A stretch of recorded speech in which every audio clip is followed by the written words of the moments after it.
that that's just believing in this, what you hold and and what makes sense.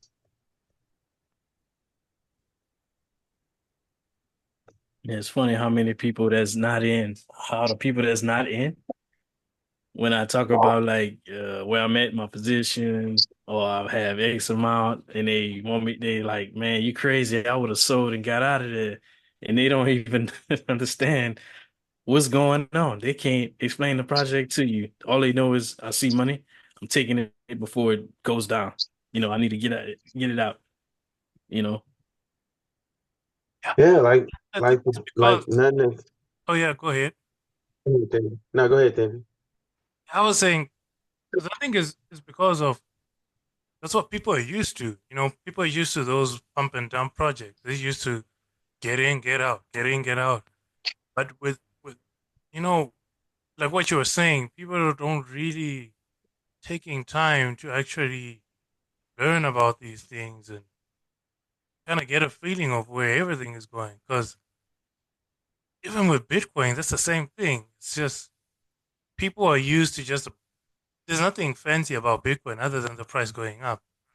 The Bitcoin miners, those are the people who are making money. It's not serious money, but they're just the one who are benefiting, so to speak. But people will look at your bag and look at your position and be like, "What? You still in there? Why?"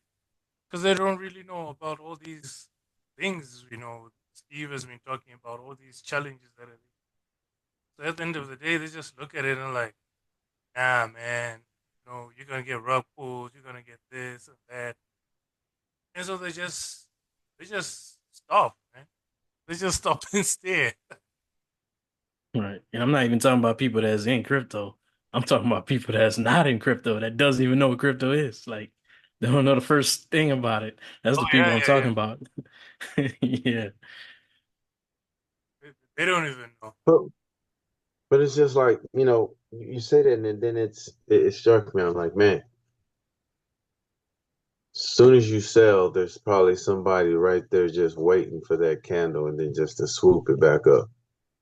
It's like, we get wind that somebody's gonna sell or we see somebody sell and then all of a sudden somebody drops $10,000 and just swoops what you sold and more right out from underneath you. And then you're like, dang, that dude just bought it all up.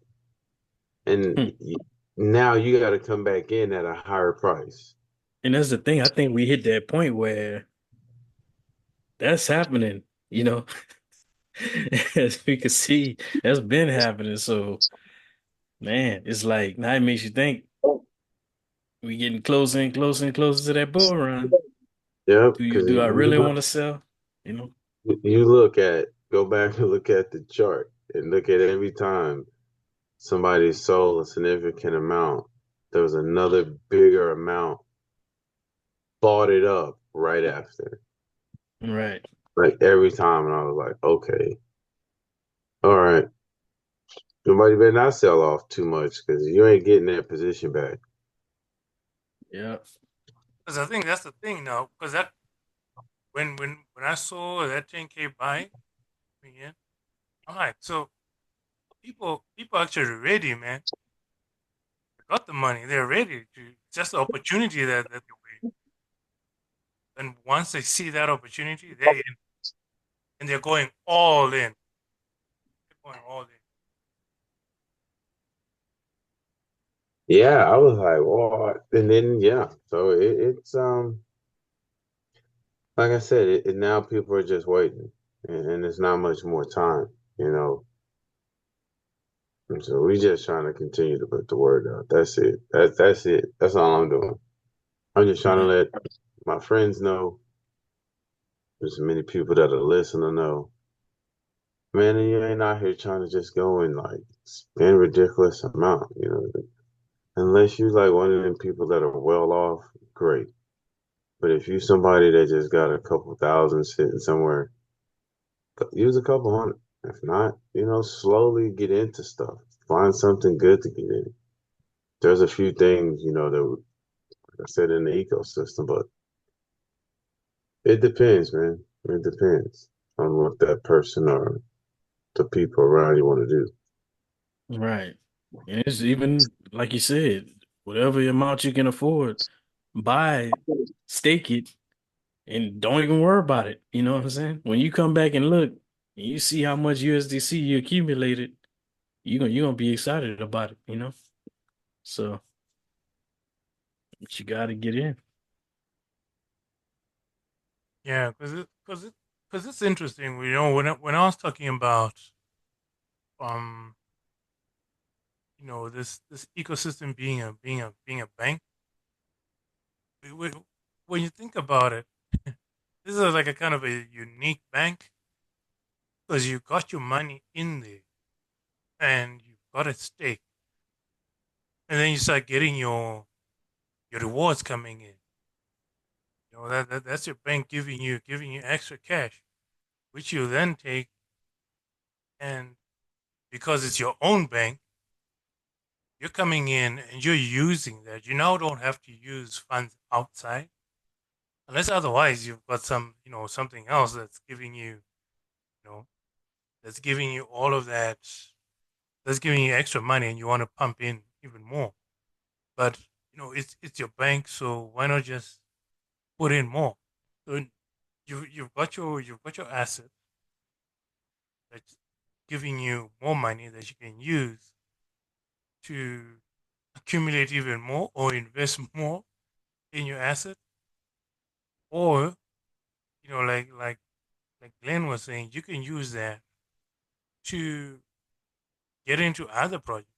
I mean, there's still Survivor, there's still Killer Whale, still more stuff to come because this is the div. He's hinted on a couple of interesting things to come. But obviously, I remember one session. I think it was on X where he actually said, there are other stuff that he would want to implement, but it's just waiting for the bull run to kick off because you can't launch them in a scenario like this. But once you get the volume going on, man, you can launch anything. Which comes back to what he was saying yesterday about the smart contract. There's so many things you can do with a smart contract, and you know, once he implements some of these things, man, our bull run is not gonna stop. Maybe outside there, it's gonna stop, but within the ecosystem, I don't think it's gonna stop. So you gotta wonder now, why would you want to leave the project when you got all that coming up? I guess that's a message. Right. I mean, it's no other way to say it than what you just said. And that's the thing, for some people, you gotta see it to believe it, you know. But the ones that, like I said, take their time to understand and listen and see and inform themselves on what's going on, that's the ones that, really benefit.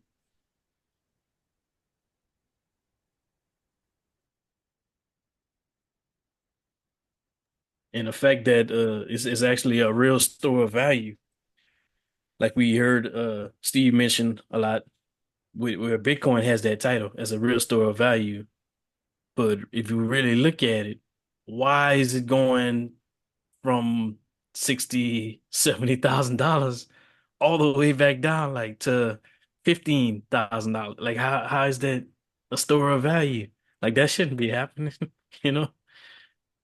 It's just a lack of liquidity. And as we know, when we look at BRL, Yeah. we know that we're retaining so much.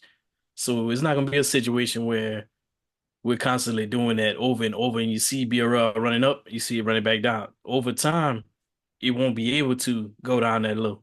And that's the whole burning mechanism. And when people start to see it, okay, I see people selling, but why is it not going back down? Mm-hmm. Because like I said, that's the real store of value, and that's how it should be. You know, you don't have to worry. Maybe if I go to sleep and wake up, everybody might sell on me. Man, that feel good not to have to worry. Man, Because it's no better feeling. Mhm. look at it. If That's the best feeling. yeah, because when you look at it, imagine if how much volume is there? You know, because with BRL, because it's tied up with volume and stuff. Look at the volume that Bitcoin and all these other projects have. So even if you have a scenario where a project runs up to like 70K and it comes all the way back down, it's going up and going all the way down. And if you don't catch that ride and sell off early, you're pretty much not getting anything. But then that's like the opposite of BRL, because whether people panic or whatever, as long as there's volume, as investors who have staked, you're still earning even more. And like what you're saying, so it means yes, on the charts it might look like the value there isn't much, but behind the scenes, because you're getting your rewards, there's actually so much value for it. Right? It might not be in the price for, but obviously you're getting something out of it still, which is unlike all those Bitcoin guys now. Because the only people, like I was saying, who are benefiting are the miners, but investors who are in there, they're getting nothing. So it ran up to 70,000. You get these guys saying, "Oh, wow, Bitcoin went 70K," and then, but that's it. Comes back to 65, and then people are quiet. But with BRL, if the same situation, given how it's set up, it'll be people just smiling all the way, man. Like, oh, all those. Imagine. So I'm just thinking about this now. Imagine 15 years of non-stop volume. imagine how imagine how crazy that. Man, I'm like, that's crazy, man. I ain't even think about that far, I'm saying, like of nonstop volume. Like where would it be? You know, it's gonna be I was crazy, posted like man. that on Twitter, and this guy was saying, "So, guys, um, where are we gonna be 2035?" you know. So when you look at it like that, you're wondering, man, all those years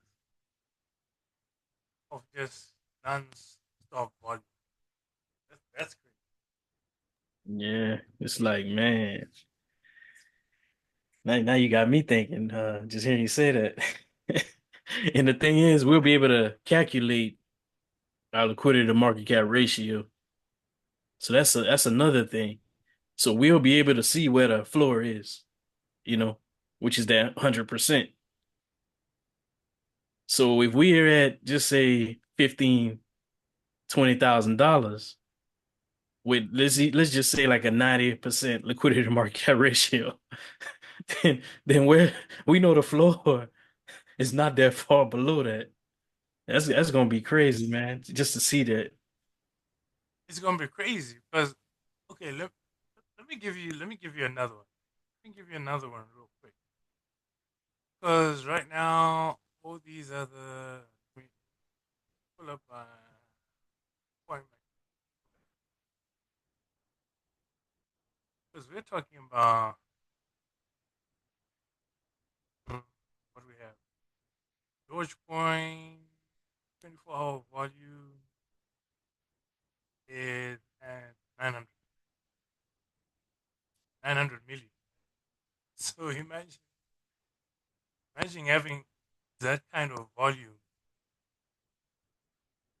Imagine having 900 million in volume for 10 years.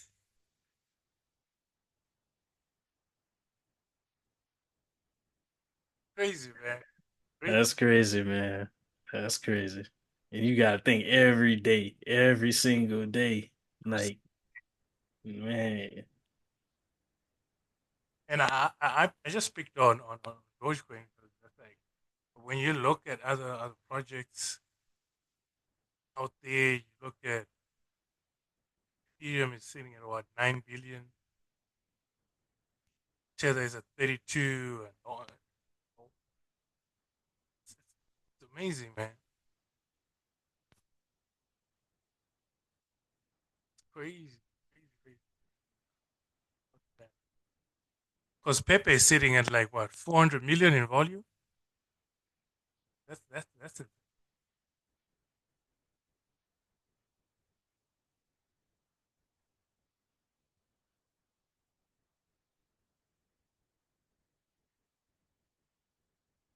But that just goes on to show the power of the ecosystem and how how certain projects are built, the tokenomics and the network effect. That's just the network effect working. It was Pepe. What else does it have? Dogecoin. What else does it have? It's just a network. If you bring that kind of a you know network into BRL, and it will just explode. Just And the crazy thing is PRL, and we have the title as liquidity king. So that would mean that we'd have to have the highest liquidity, to be the liquidity king. And if you look, I'm looking right now on Live Coin Watch. I'm looking at what token has the highest liquidity right now, the highest amount of liquidity, and that's Tether, which is a stable coin. And they also have the highest volume. And when you look at what's the second token that has the most liquidity is Bitcoin, and it's second in volume. So and that's something Steve always talk about, volume and liquidity. They run together. So if BRL is the liquidity king, that would mean we would have to have the highest volume. And like you said, imagine that every single day. That means the price would have to be just going steadily going up, going up, going up at a crazy rate. That'll be crazy, man, just to see it when we get there. crazy. That's why I say we're gonna see in the next 9 days how the markets react.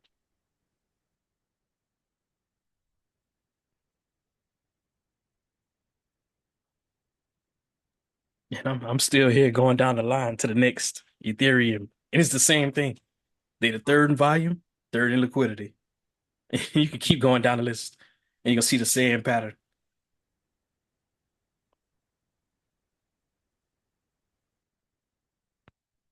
Yeah, I'm going down. I'm also doing the same right now. I'm going through. Yeah, you see it. Yeah, right. And then the crazy bit about it,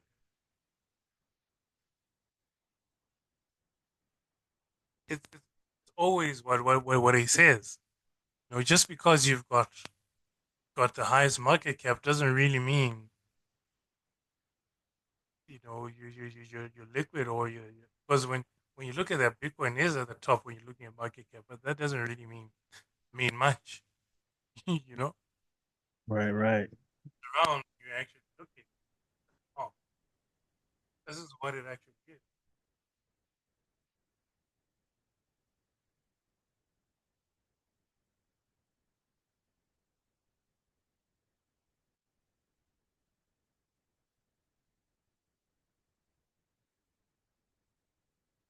So what your market cap really is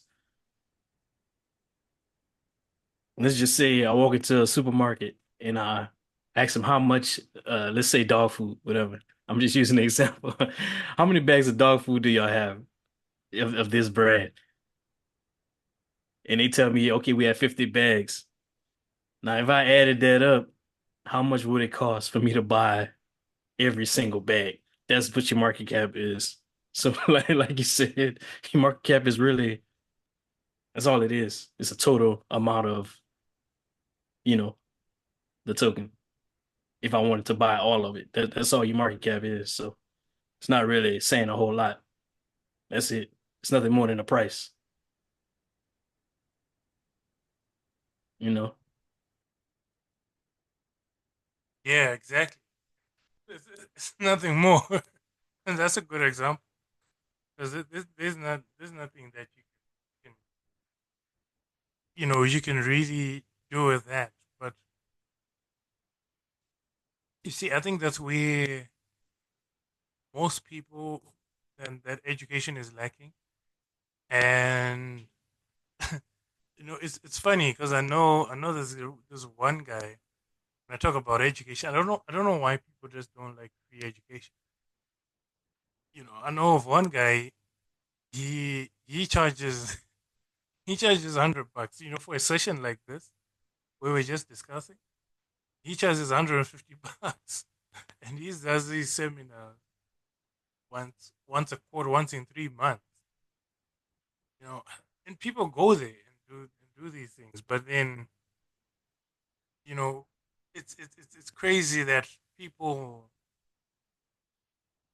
they don't know, but they want to learn, but when you come up with something free education and all of that, they just man, they just don't want all that stuff. They just want to they want to pay.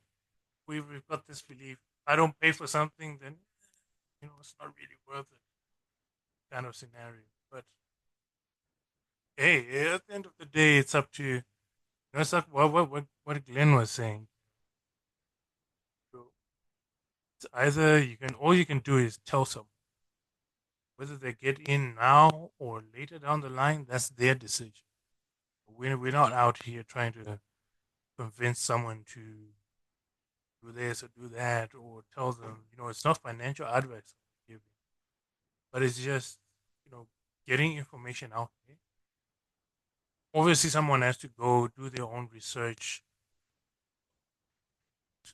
based on what they see and conclusions. They just then decide, oh, okay, what I'm gonna go down this road. I'm gonna go down that road. So yeah, man.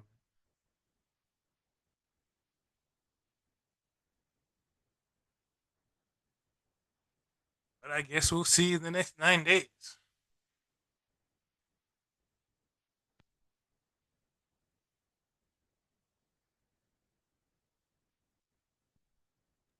Yeah, we'll definitely find out soon. So just stay tuned, stay prepared, continue the education, and we'll be all right.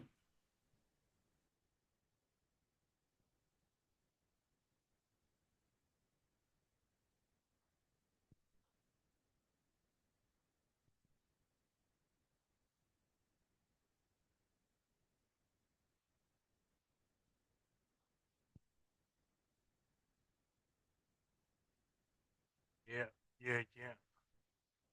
But let's see, man. See how it all goes. Got tomorrow's X ready. Oh, pretty sure Steve is gonna say one or two about that. Pretty sure because everybody's just holding their breath. We all know what we want. We're not gonna say it out loud. Right, right. Yeah, Kind of know, and he's entered on it before, so we kind of know where this is heading.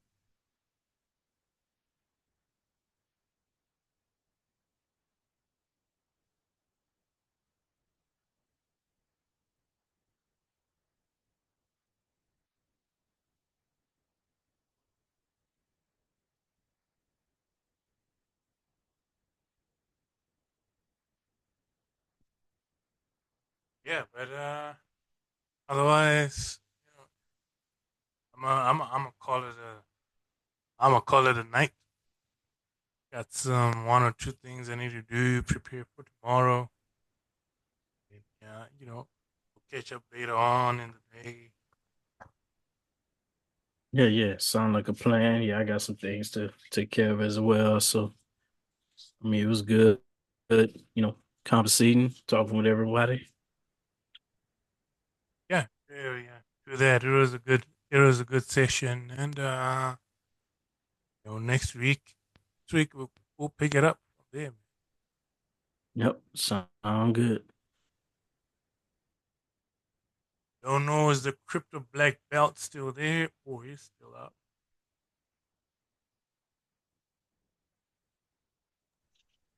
All right, guys. Yeah, I'm just running some errands. I sent Dave a message, but hey, good conversation, man. And we'll keep doing this. And as people pop in, if they ask questions, we'll just have somewhere to send them. Cool, cool, cool, man. So yeah, take care, guys, and then we'll catch up later on. All right, later.